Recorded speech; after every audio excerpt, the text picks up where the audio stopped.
పూర్ణమదః పూర్ణమిదం పూర్ణాత్ పూర్ణముదచ్యతే పూర్ణస్య పూర్ణమాదాయ పూర్ణమేవావశిష్యతే. ఓం శాంతి శాంతి శాంతి. శంకరం శంకరాచార్యం కేశవం బాదరాయణం సూత్రభాష్యకృతౌ వందే భగవంతౌ పునః పునః. ఈశ్వరో గురురాత్మేతి మూర్తిభేద విభాగినే వ్యోమవద్వ్యాప్తదేహాయ దక్షిణామూర్తయే నమః. ఓం శాంతి శాంతి. బాలాకి అధికరణం దృప్త బాలాకి అంటారు. గర్భపోతు బాలాకి. తర్వాత అజాతశత్రు రాజు బాలాకి ముందు మీకు బ్రహ్మ గురించి చెప్తాను ఉంటాడు. ఏం చెప్పలేకపోతాడు, ఏదో చెప్తాడు. అప్పుడు రాజు స్వయంగా నిద్రపోతున్న వాడి దగ్గర తీసుకెళ్ళి వాడిని తట్టి లేపి ఎక్కడ నిద్రపోతున్నాడు, ఎక్కడి నుంచి వచ్చాడు అని అడుగుతాడు. నాకు తెలియదు అంటే అప్పుడు చెప్తాను. ఇది ప్రాణం ఆడుతూనే ఉంది కనుక ప్రాణానికి లేవలేదు. బ్రహ్మ ఆనందంలో ఉన్నాడు, అక్కడి నుంచి వచ్చాడు, అక్కడి నుంచి లేచాడు, అది బ్రహ్మ అని చెప్తాడన్నమాట. అది ఇక్కడ విషయము. అసత్శబ్దమును సద్బ్రహ్మ వాచకమని కిందటి అధికరణములో చెప్పింది. కౌశీతకి బ్రాహ్మణములు, కౌశితకి బ్రాహ్మణ ఉపనిషత్తు. బ్రహ్మతే బ్రవాణి. ఈ బాలాకి వాక్యంలో ఉన్న బ్రహ్మశబ్దం వల్ల ప్రాణాల శబ్దములకు బ్రహ్మాత్మను చెప్పలేము. ఇంట్లో ప్రతిధారణ సంగతి వల్ల ఈ అధికరణము మొదలైనది విషయము. యోవై బాలాక ఏతేషాం పురుషాణం కర్త యస్యవై తత్కర్మ స వై వేదితవ్యః. యోవై బాలాక, బాలాక ఏతేషాం పురుషాణం కర్త, వీటిలన్నింటినీ ఎవరైతే సృజించాడో, ఈ జగత్తు ఎవరికైతే కర్మమో వాణ్ణి తెలుసుకోవాలి అంటారు. సంశయము. పురుషుల యొక్క కర్త తెలుసుకోదగిన పదార్థము ప్రాణమా, జీవుడా, బ్రహ్మమా అని సంశయం. యస్య వై తత్కర్మ, చలనాత్మకము కర్మ ప్రాణాశ్రితమౌత వలన ముఖ్య ప్రాణార్థము చెప్పవలేము. లేక కర్మార్థం అపూర్వముని చెప్పిన జీవుని తెలుసుకోదగిన పురుషుని కర్త అనవచ్చును. సిద్ధాంతం. కర్మశబ్దము జగద్వాచకం, పురుష మాత్రార్థములకు వాచకము కాదు. కాన ఆ జీవుని యొక్క కర్త పరమాత్మని సునిశ్చితార్థము. ఇట్లు చెప్పిన శృతిలో మృషావాదిత్వ దోషము లేదు.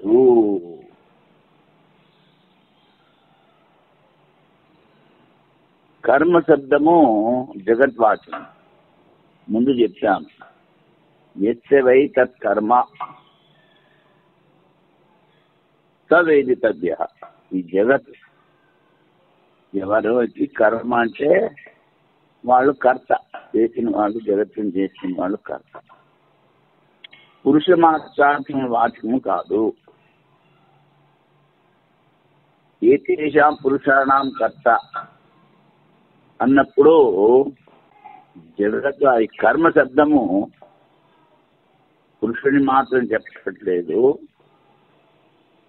జీవుని కర్త పరమాత్మని నిశ్చితము. ఐతిహాసిక న్యాయమాల.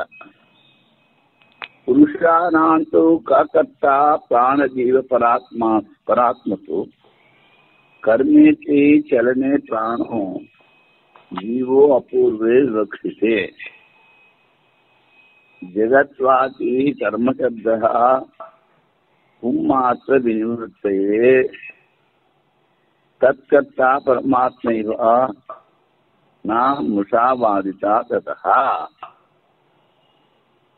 పురుషానాంతు కః కర్త, ఈ పురుషులందరినీ చేసిన వాడు ఎవడు? ప్రాణజీవ పరాత్మసు, ముగ్గురు చెప్పాడు, ప్రాణమా జీవుడా పరాత్మ. కర్మేతి చలనే ప్రాణు, కర్మ చలనాత్మకము, ఆ చలనాత్మకము ప్రాణం యొక్క ధర్మము కనుక ప్రాణము చెప్పాలి. లేకపోతే అపూర్వం, అపూర్వం ద్వారా జీవుడని చెప్పచ్చు అని పూర్వపక్షి. అప్పుడు సిద్ధాంతం చెప్తున్నాడు, జగద్వాచి కర్మశబ్ద. ఈ కర్మశబ్దము ఎందుకంటే మూల మంత్రంలో వచ్చింది, ఏతత్ కర్మ సవేదితవ్య. ఈ కర్మ శబ్దానికి అర్థము జగత్,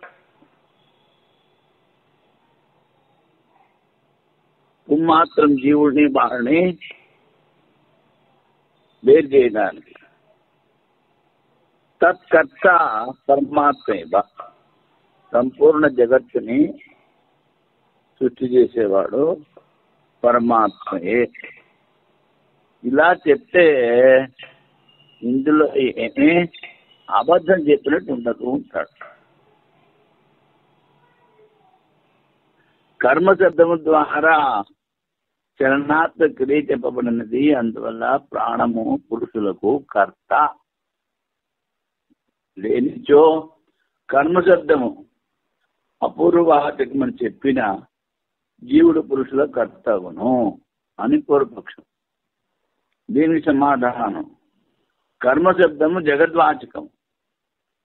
ఆ పరమాత్మ కేవలం పురుషులు కర్త అను శంకను దూరం గావించుటకు కేవలం పురుషులనే తయారు చేశాడని కాదు, అన్ని దేవతలు, భూతాలు, గ్రహాలు అన్ని. యస్యవై తత్కర్మ, ఎవరికి ఇదంతా కర్మము అంటే జగద్వాహ బ్రహ్మాండం, సంపూర్ణ జగత్కర్త పరమాత్మయే కదా. అందువల్ల రాజులో అజాతశత్రు అని చెప్పాను కదా, రాజు, ఈ రాజు బాలాకి చెప్పిన సమాధానం అందుకని రాజు మాట్లాడిన మాటల్లో అసత్య భాషణ రాదు అని చెప్తున్నారు. ఇప్పుడు భారతీయ వారి వ్యాఖ్య అదే మళ్ళీ చెప్తారు. కౌశితకి బ్రాహ్మణ ఉపనిషత్తులో బాలాకి గల బ్రాహ్మణం ద్వారా ఆదిత్యాది గల షోడశ పురుషులో బ్రహ్మత్వం చెప్పగా 16 వస్తువుల్లో చెప్పాడు. ఆదిత్యుడు, చంద్రుడు, ప్రాణము అని. రాజు వారిని నిరాకరించి స్వయముగా ఈ విధముగా చెప్పాను. యోవై పాలాక ఏతేషాం పురుషాణం కర్త యస్యవై తత్కర్మ సవై వేదితవ్యా. నీవు చెప్పిన పురుషులందరికీ ఎవడు కర్తయో, ఈ సర్వ ప్రపంచము ఎవని కర్మయో వారిని తెలుసుకునవలెను. ఇక్కడ 3 రకముల సంశయం. ప్రాణము, కర్మ శబ్దము చలనాత్మకం. ప్రాణం అన్ని చెలింపజేస్తుంది, అందుకే ప్రాణం చెప్పచ్చు అంటాడు. దేహాదులను చెలింపజేసేది ప్రాణం. పురుషుల కర్త జీవుడు,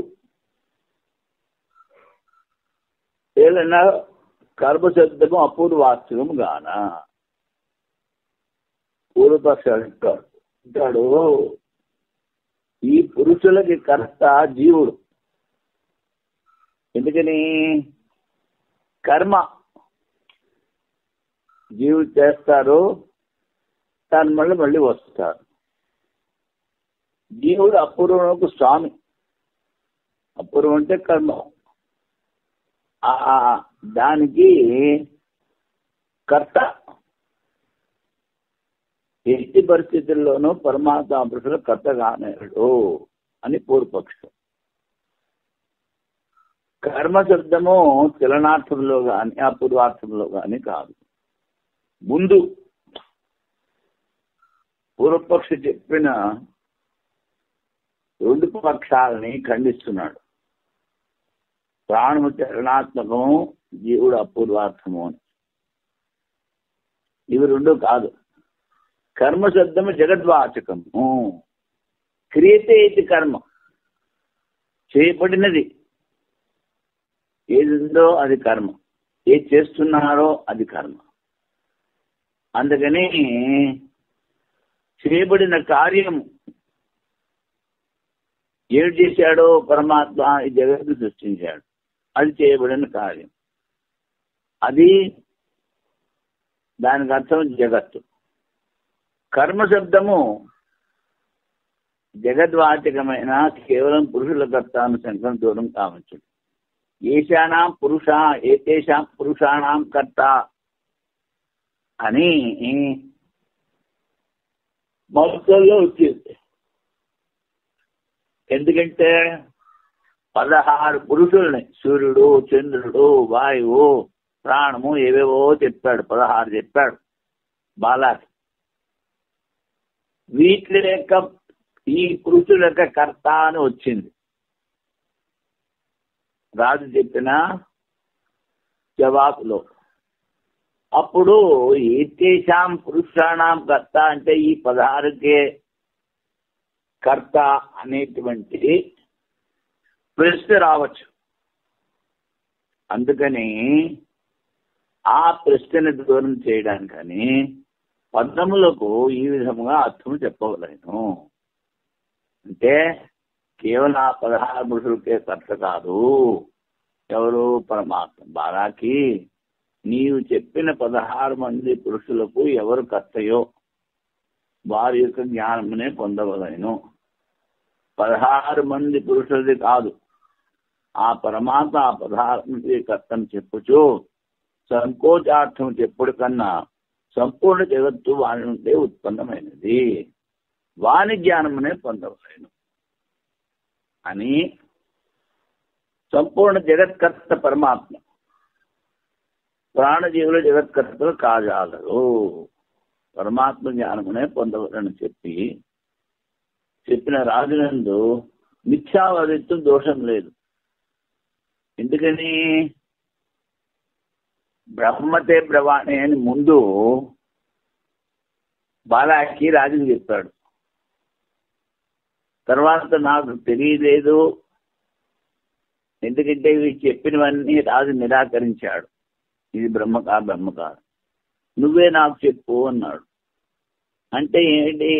ఏది నేను నీకు చెప్తా అన్నానో, నీకు బ్రహ్మ చెప్తా అన్నా, అదే నువ్వు నాకు చెప్పు.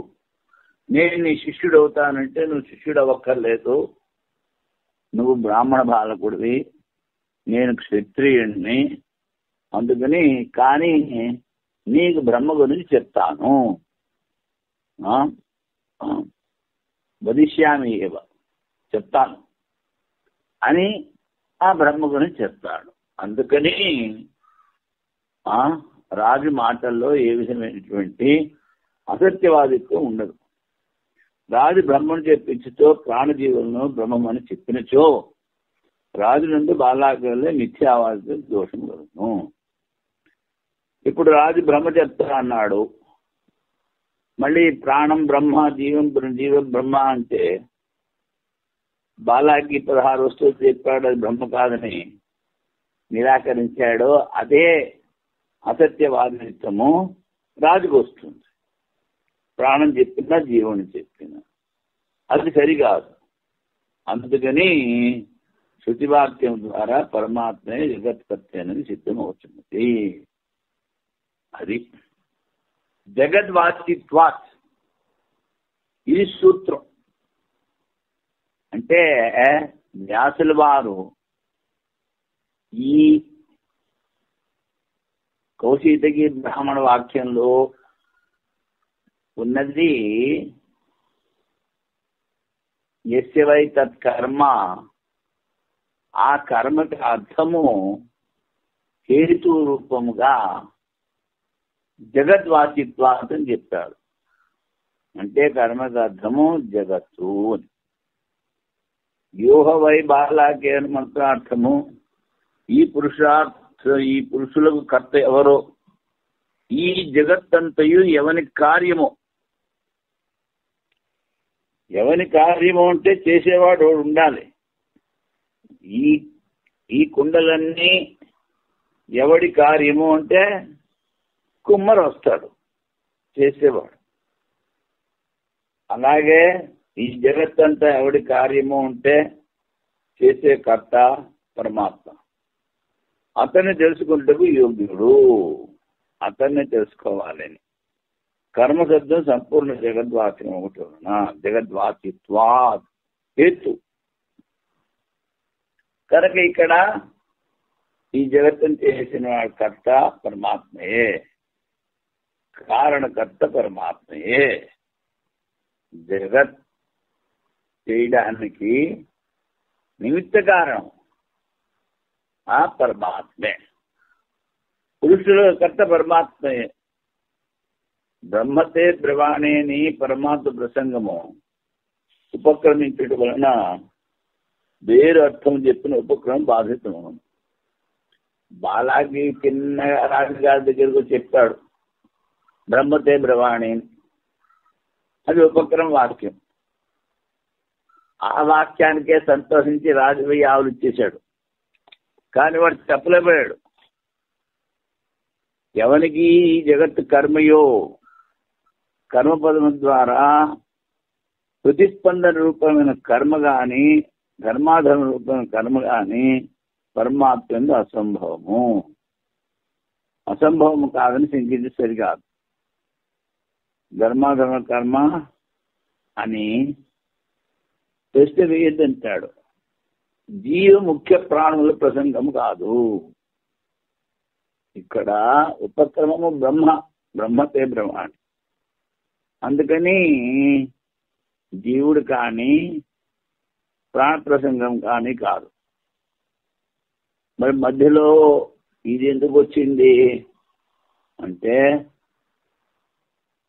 చలనాత్మకం కర్మ, అది ప్రాణాంది. లేకపోతే అపూర్వంగా ఈ అపూర్వం ద్వారా జీవుడు కర్మ ద్వారా సృష్టిస్తాడు శరీరాన్ని, దీన్ని వీటిని. అందుకని పూర్వపక్షి ఇక్కడ జీవుడు కానీ ప్రాణం కాదే అంటాడు. జీవుని చెప్పే అర్థం ప్రాణాన్ని చెప్పే అర్థం ఇక్కడ లేదంటాడు సిద్ధాంతం. ఏతత్ కర్మ, కర్మగా చేయబడున్నది. ఏతత్ శబ్దం సర్వనామం, దానికి సన్నిహితమైన జగత్కర్మనే సర్వనామ శబ్దంతో గ్రహించడం ఉచితము. ఏతద్ ఇది అన్నప్పుడు జగత్ వస్తుంది కానీ ప్రాణం కానీ జీవుడు కానీ రాదు. ఏతత్ కర్మ, యస్యవా ఏతత్ కర్మ అని మూలమంత్రంలో ఉంది. అది జగద్వాచి, జగత్తుని చెప్తుంది. ఎందుకని ఏతద్ అన్న సర్వనామం. ఇది అంటే ఇది అన్నప్పుడు శరీరంలో ఉన్న ప్రాణము చెప్పట్లేదు, జీవుడు చెప్పట్లేదు. ఎందుకని ఇది అన్నప్పుడు జడ వస్తువు అవుతుంది. తర్వాత ప్రాణజీవుల ప్రసంగం ఇక్కడ లేదు. ప్రత్యక్షాది ప్రమాణముల ద్వారా జగదర్థ వాచ్యం అవటం వలన కర్త పదము ద్వారా పరమాత్మని గ్రహించడం ఉచితము. ఇదంతా కర్మ, ఇదంతా చేసిన వాడు కర్త పరమాత్మ. జగత్తులో ఉన్న పురుషులు కూడా కర్మ కర్త పరమాత్మయే. ఇందులో ఉన్న పురుషులు కూడా కర్త పరమాత్మ. విడిగా ఎందుకు గ్రహించిరి? ఏతేషాం పురుషాణం కర్త అని మూల వాక్యంలో చెప్పినప్పుడు మళ్ళీ ఏతే శబ్దాన్ని ఎందుకు తీసుకున్నారు అని ప్రశ్న. ఎందుకంటే మూల మంత్రంలో ఏతేషాం పురుషాణం కర్త అనుంది, ఈ పురుషులకి కర్త. మళ్ళీ ఏతత్వై కర్మ, ఏత శబ్దాన్ని మళ్ళీ ఎందుకు చెప్పారు అంటే, ఇందులో కనుక బాలాకి బ్రహ్మరూపంలో కలిగిన పురుషుల్లో బ్రహ్మత్వం లేదు, అబ్రహ్మత్వం. బాలాకి 16 మందిని చెప్పాడు, సూర్యుడు, చంద్రుడు, వాయువు, ప్రాణం ఏవో చెప్పాడు. అది బ్రహ్మ కాదు, అది బ్రహ్మ సృష్టిలోనిది. అది అబ్రహ్మత్వం చెప్పడానికని ఇక్కడ ఈత శబ్దాన్ని చెప్పారు. బ్రాహ్మణ పరివ్రాజక న్యాయం ద్వారా బ్రాహ్మణులకు భోజనం కావించము, పరివ్రాజులకు కూడా భోజనం కావించము అయినా బ్రాహ్మణ శబ్దము పరివ్రాజుల కన్నా భిన్నం. కర్మ శబ్దము పురుషుల కన్నా భిన్నమైన జగద్వాచకము.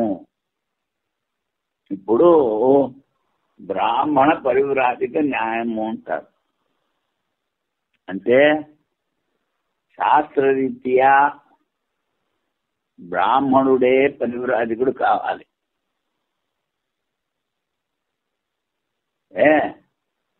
ఇప్పుడు వాళ్ళు ఏమిటారు, ఈ బ్రాహ్మణుడికి భోజనం పెట్టు, పరివ్రాజకుడు కూడా భోజనం పెట్టు అని. అంటే బ్రాహ్మణుడే పరివ్రాజకుడు అయినప్పటికీ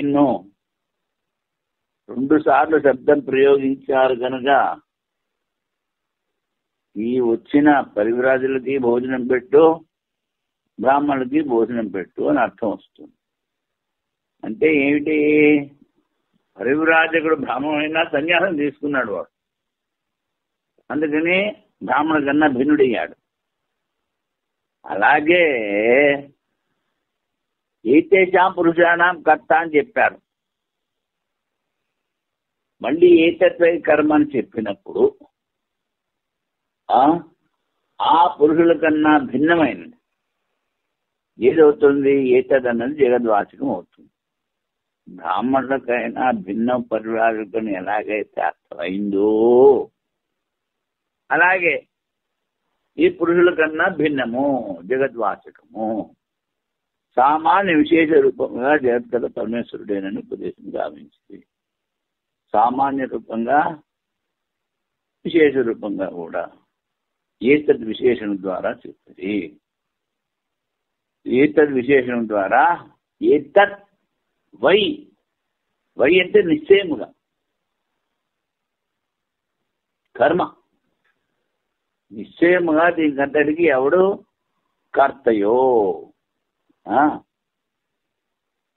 అని అర్థం వస్తుంది. ఏతత్ అంటే దీనికంతా ఎవడు కర్త, పరమాత్మ. ఏతేషా పురుషాణం కర్త అని చెప్పినప్పుడు సామాన్యంగా అన్నిటికీ కర్త అని తెలుస్తుంది. విశేషంగా అంతే కర్త కాదు, మొత్తం జగత్కంతా కర్త అని విశేషంగా కూడా తెలుస్తుంది. అందుకని ఏత శబ్దాన్ని ఉపయోగించారు అంటారు. జీవ ముఖ్య ప్రాణలింగాన్ని చేత్ తద్వ్యాఖ్యాతం.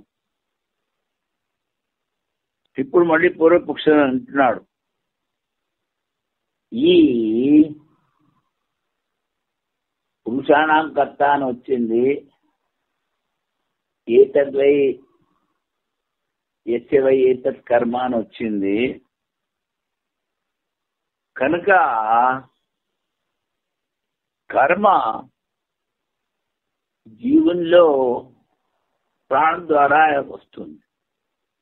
అందుకని జీవుడు చెప్పండి, లేకపోతే ముఖ్య ప్రాణం ముఖ్య ప్రాణము యొక్క హేతు ఇక్కడ కనిపిస్తోంది అంటాడు పూర్వక్ష. అప్పుడు నా ఇది నువ్వు చెప్పింది సరికాదు అని పూర్వపక్ష అంటే ఏతద్ వ్యాఖ్యాతం, ఇదంతా ముందే చెప్పేశాము అంటాడు. అది ఎక్కడ చెప్తారు? పూర్వం చెప్పిన రీతిలో జీవుని మరియు ప్రాణముల లింగము ఉన్నందున బ్రహ్మపరము కాదని దాని జవాబు తదథనాధికారంలో ఉపాసా త్రైవిద్యా తదాశ్రితత్వాది తద్యోగాత్ అని సూత్రభాగం ద్వారా జవాబు చెప్పింది. ప్రదర్ధన అధికరణంలో ప్రదర్ధనుడు స్వర్గానికి వెళ్తాడు. వెళ్తే ఇంద్రుడు చూసి వీడు ఒక మనిషి,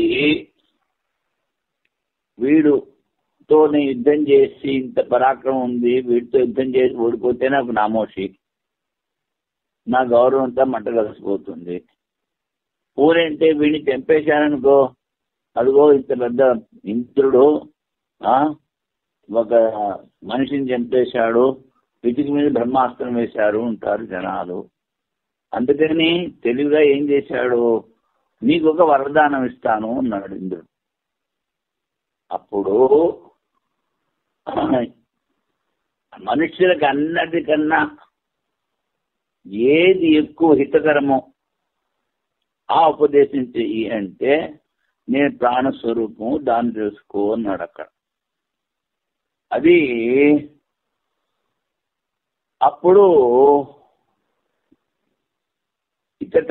హితతమము బ్రహ్మ కానీ ప్రాణం కానీ ఇంద్రుడు కానీ కాదు.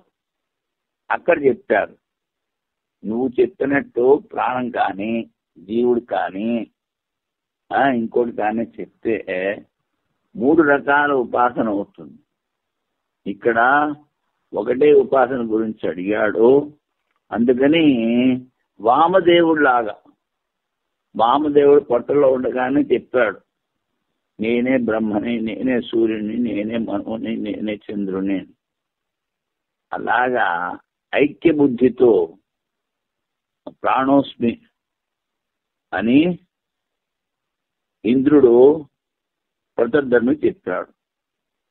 కనుక అక్కడ బ్రహ్మోపదేశం ఎలాగో అలాగే ఇక్కడ కూడా బ్రహ్మోపదేశమే.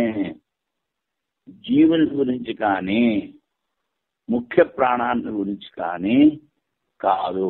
ఎందుకంటే అక్కడ ప్రాణోస్మి అన్నాడు ఇంద్రుడు. అయినా అది బ్రహ్మ దృష్టితో చెప్పుకున్న ఉపదేశమే కానీ జీవ దృష్టితో కాదని అక్కడ చెప్పారు. యథా సుప్త స్వప్నం నచన పశ్యతి యథా అస్మిన్ ప్రాణే ఏకదా భవతి అని కౌటిల్య ఉపనిషత్తులో చెప్పారు. నిద్రించు జీవుడు స్వప్నము చూడని సమయంలో ప్రాణంతో పాటు ఏకీభవించును. పశ్యతి యథా అస్మిన్ ప్రాణే ఏకదా భవతి. ఎప్పుడూ కళలు చూడట్లేదో పశ్యతి. అథ అస్మిన్ తర్వాత అస్మిన్ ప్రాణే ఈ ప్రాణంతో ఒకటవుతాడు అని మూలమంత్రం చూస్తే అర్థమవుతుంది. ముఖ్య ప్రాణార్థవాదిగా ప్రాణశబ్దం కానవచ్చుతుంది. ఇక్కడ ప్రాణశబ్దం కూడా కనిపిస్తుంది అంటారు. యథా శ్రేష్ఠి స్వైర్భుంక్తే ఏమేవ ప్రాజ్ఞాత్మా ఏతైరాత్మభేర్భుంక్తే. శ్రేష్ఠి అంటే శెట్టి గారు తన కింద ఉన్న సేవకుల ద్వారా అన్ని అనుభవిస్తూ ఉంటాడు. అలాగే ఈ ప్రాజ్ఞాత్మ అంటే జీవుడు అంటాడు వాడు ఈ ఇంద్రియాలు ఇవన్నీ భోగ ఉపకరణాలు వీటి ద్వారా అన్ని అనుభవిస్తున్నాడు. ఇది కూడా కౌశిక బ్రాహ్మణంలో వస్తుంది. గీతే భుంక్తే అని అక్కడ చెప్తారు. శ్రేష్ఠి సేవకులు మరియు బంధువుల ద్వారా భోగులు అనుభవించును. అదేవిధంగా జీవుడు బాలాకి చెప్పిన ఆదిత్యాదులు వచ్చి భోగోపకరణమైన ప్రకాశాదుల ద్వారా భోగములు అనుభవిస్తున్నాడు. ఇక్కడ జీవుడు భోగాలు అనుభవిస్తున్నాడు శెట్టి గారి లాగా అంటాడు. ఆదిత్యాదులు జీవుని ద్వారా పొందిన హవిస్సులను గ్రహించి జీవుని పాలించుతున్నారు. మరి దేవతలు వీళ్ళిచ్చిన హవిష్ పదార్థాలని అందులోని సూక్ష్మ భాగాన్ని గ్రహించి మళ్ళీ ఆ జీవుని అనుగ్రహిస్తారు. జీవాతిగా ప్రజ్ఞాత్మ శబ్దము. ప్రజ్ఞాత్మ ప్రకర్షణ జ్ఞప్తి సుషుప్త అవస్థలో ప్రాజ్ఞుడు ఉన్నారు. ఆ జీవవాసి జీవుని చెప్పే శబ్దం కనిపిస్తుంది. జీవ ప్రాణములు హేతువులు ఉండుట వలన ఏదో ఒకదాన్ని గ్రహించడం న్యాయము. అది పూర్వ చెప్పేది, పరమేశ్వరుని కాదు. అట్లయిన దానికి సమాధానం ప్రదర్ధాధికారంలో 3 ప్రకారములు ఉపాసన ప్రకృతి కలుగునని చెప్పబడినది.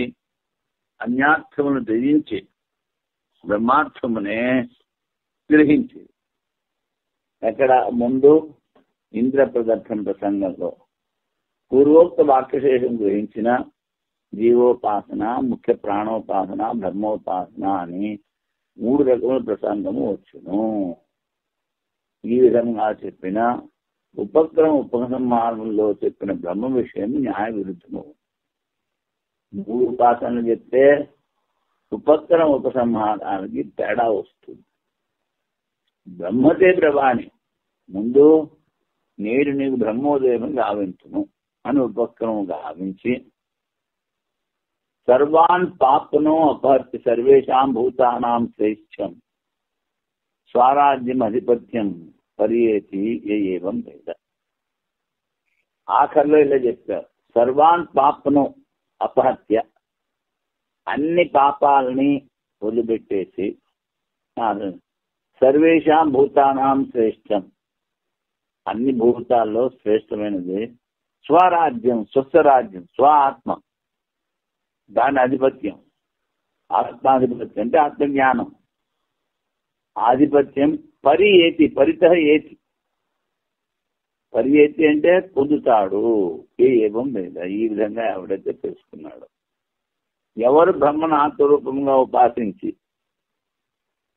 అనుభవించరో సంపూర్ణంగా పాపలను నాశనం గావించి భూతముల్లో శ్రేష్టత్వము, స్వరాజ్యము మరియు ఆధిపత్యము పొందుదురు. ఉపక్రమ ఉపసంహారాల ద్వారా బ్రహ్మనే చెప్పుతున్నది.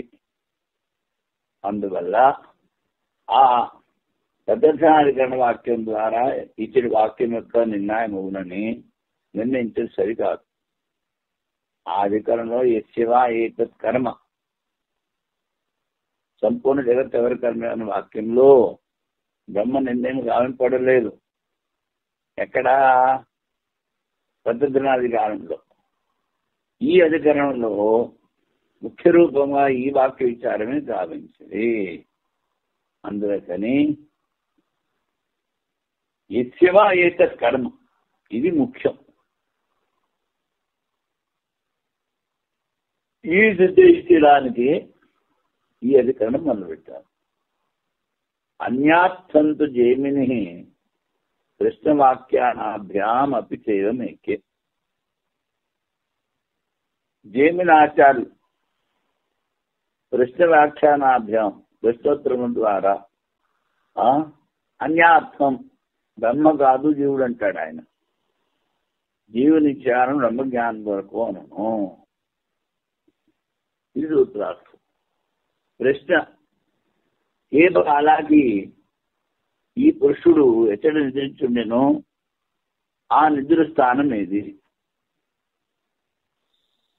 బాలాకి 16 వస్తువులు చెప్పిన తర్వాత ఇదంతా బ్రహ్మ కాదు అని అజాతశత్రువు చెప్పి రాజు వాడిని నిద్రపోతున్న వాడి దగ్గర తీసుకుని వెళ్ళి వీడు చెప్పిన 16 పేర్లు ఆయన పిలుస్తాడు. వాడు లేవడు. అప్పుడు వాడిని తట్టి కుదిపి లేపుతాడు. లేపి ఈ ప్రశ్న అడుగుతాడు, ఈ పురుషుడు ఎచ్చడు నిద్రించుచుండెను, ఆ నిద్ర స్థానం ఏది అని. నిద్రించిన వ్యక్తి కళలు చూడని సమయంలో ప్రాణరూపమైన పరమాత్మతో ఏకీభవించును. అక్కడ శృతిలో ప్రాణరూపమైన పరమాత్మతో ఏకీభవిస్తాడు అని ఉంది. కనుక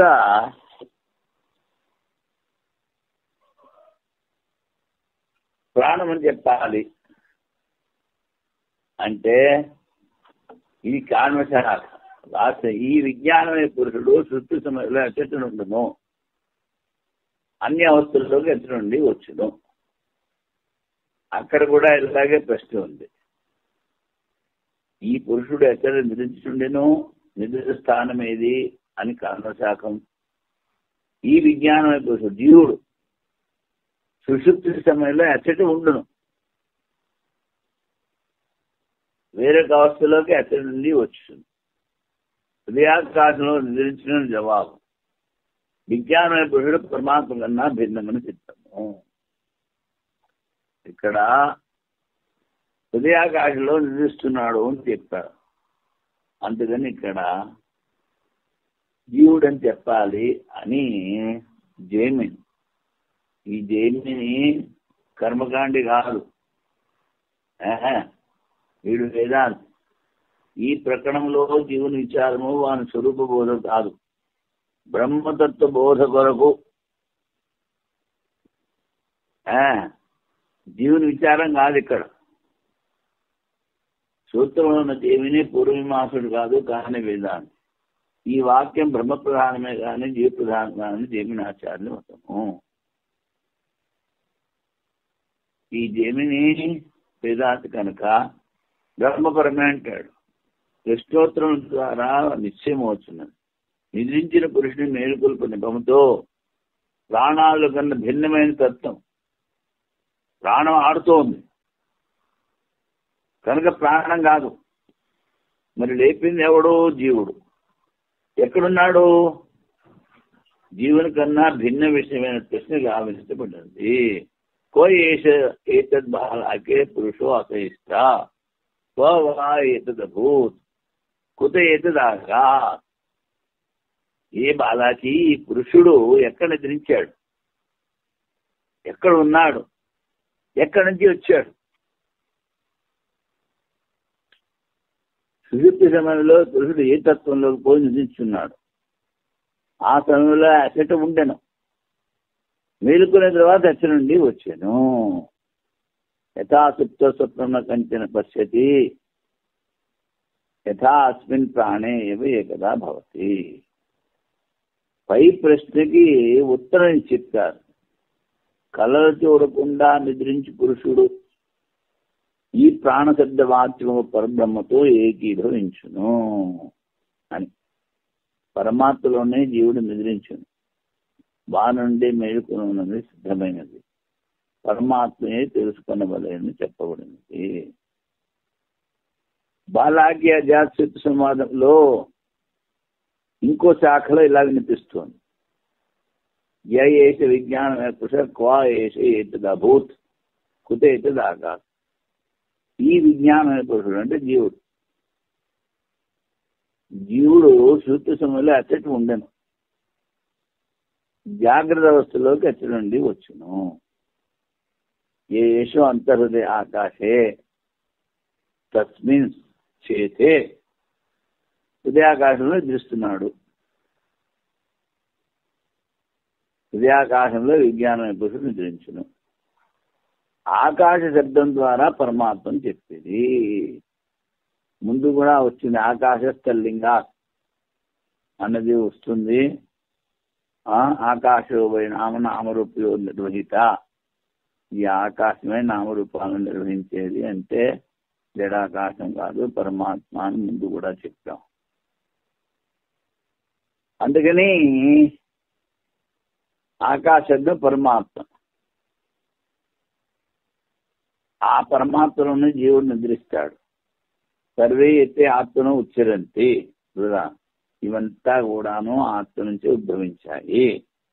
ఈ వాక్యం ద్వారా జీవుల అభివృద్ధి ఆ పరమాత్మ నుండి అని చెబుతూ వానినే జగత్ కారణముగా వాల్మీకి శాఖ వారు బోధిస్తున్నారు. కౌశీకుడికి ఈ వాక్యం కూడా పరమాత్మనే జగత్ కారణంగా చెప్పుట వలన. కౌశీకి వాక్యము అలాగే చెప్తుంది. వాదిశయం కూడా ఆకాశం అంటే బ్రహ్మ అని చెప్పి బ్రహ్మ గురించి చెప్తారు. పరమాత్మనే జగత్ కారణంగా చెప్పుట వలన ఏతత్ కర్మ, ఈ జగత్ మొత్తానికి కర్మ, జగత్తే కర్మ, జగత్ కర్మ. ఈ కర్మకి కర్త ఎవడు? పరమాత్మ. అది ఇప్పుడు వాక్యాన్వయాధికరణం. వాక్య అన్వయం అంటే బృహదారణ్యకంలో వచ్చింది ఆత్మవారే దశ మంత్రుల నుంచి ధ్యాసితవి అని. ఈ వాక్యం యొక్క అర్థం చెప్తారు, అది ఎలాగా అని. అన్వయము, ఈ వాక్యం యొక్క అన్వయము అంటే ఏంటో చూస్తే ఇది అర్థమవుతుంది. ఇది రేపు చెప్తానులే. ఓం పూర్ణమదః పూర్ణమిదం పూర్ణాత్ పూర్ణముదచ్యతే పూర్ణస్య పూర్ణమాదాయ పూర్ణమేవావశిష్యతే. ఓం శాంతి శాంతి శాంతి. శంకరం శంకరాచార్యం కేశవం బాదరాయణం సూత్రభాష్యకృతౌ వందే భగవంతో పునః పునః. ఈశ్వరో గురురాత్మేతి మూర్తిభేద విభాగినే వ్యోమవద్వ్యాప్తదేహాయ దక్షిణామూర్తయే నమః. ఓం శాంతి.